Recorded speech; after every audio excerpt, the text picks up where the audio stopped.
আসসালামু আলাইকুম এভরিওয়ান, কি খবর সব বালানি?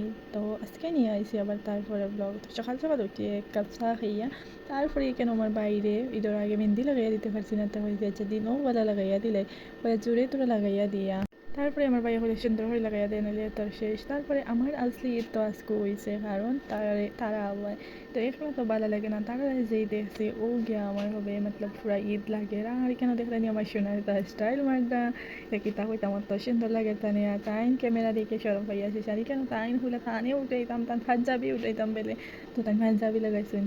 তাই নাই তো সময় হয়নি, একটা জায়গা দুইটা পাঞ্জাবি লাগাইয়া আই দিতে বলে।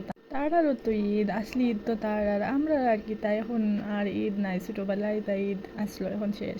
তারপরে ইনো চা খাইতে সময় তাইনও আমার লগে খাই তারা দেখারায়নি, তাই নইলে আমরা রাজা মতলব তাইনোর নাম হইল গিয়া রাজা, বুঝছো নি? তাইন চেষ্টা তা খাইতা না, তাইন খালি দুধ ভাত খাইন। তারপরে আমিও কিছু খাই নিলাম। আর তারপরে আপনারা কীরকম ঈদ গেছে জানাইবা। তো আজকের ব্লগ এতটুকু, চলো টাটা।